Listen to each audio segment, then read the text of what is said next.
Eh bien bonjour les amis, c'est Sébastien, votre coach sportif passionné de sport. Et pas, je me recoiffe, il y a du vent. N'hésitez pas à liker cette vidéo, à me laisser un commentaire et surtout abonnez-vous à ma chaîne. Je vous donne plein de conseils sur la course à pied. D'ailleurs aujourd'hui nous allons parler de l'endurance fondamentale. Qu'est-ce que l'endurance fondamentale? Eh bien vous savez quoi, je vais répondre à cette question, mais avant ça, jingle. Wouh!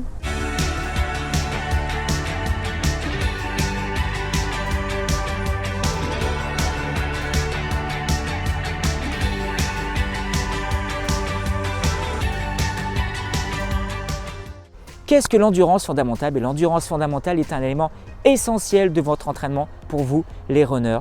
Courir moins vite, oui j'ai dit bien courir moins vite, l'endurance fondamentale c'est de courir moins vite, va vous permettre de progresser sur du moyen et du long terme.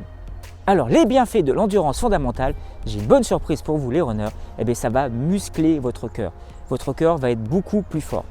Prenons un exemple, juste derrière moi j'ai un terrain de foot, imaginons ce terrain de foot c'est votre corps.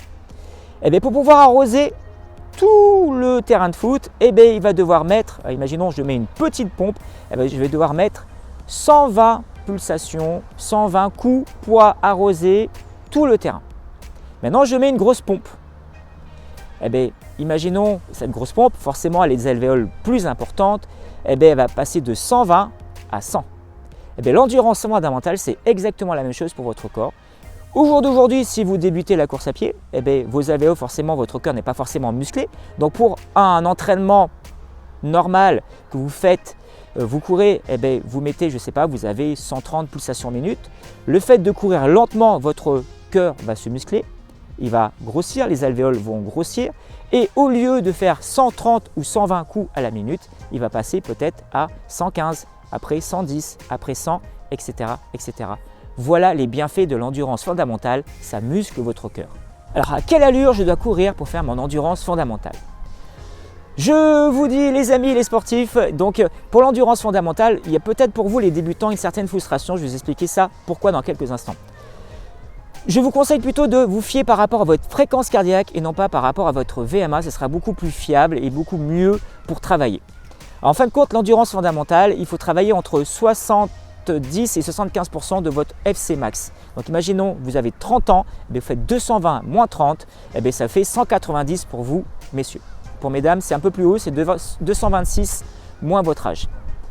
Donc pour vous messieurs, pour vous mesdames, donc imaginons j'ai 190 de FC max et je vais travailler en endurance fondamentale, et bien je suis entre 70 et 75%, ce qui fait 138 et 142 pulsations à la minute.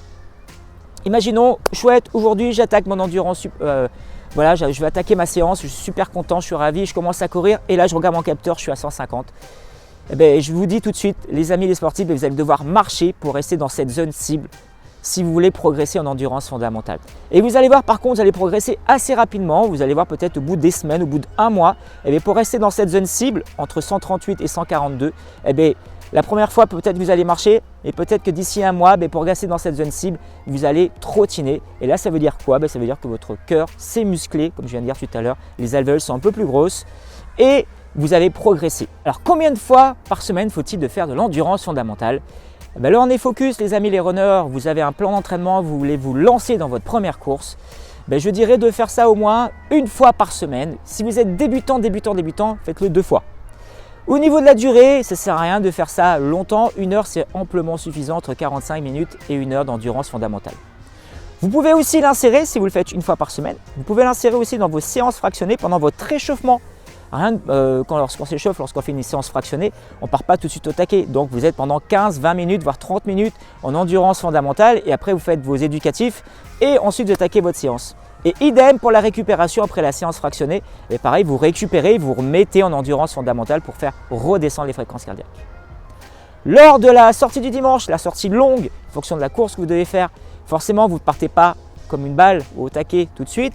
Donc pendant 15-20 minutes, pendant un bon quart d'heure, et bien là vous pouvez mettre en place aussi un peu d'endurance fondamentale où vous courez tranquillement. Alors si vous débutez, vous marchez, et bien si vous voyez en fin de compte en fonction de vos fréquences cardiaques, et bien si vous devez, comme tout à l'heure, l'exemple que j'ai donné, vous devez rester entre 138 et 142, et bien faites pareil, pendant 15-20 minutes, vous restez dans cette zone cible et après vous commencez à accélérer pour atteindre vos objectifs.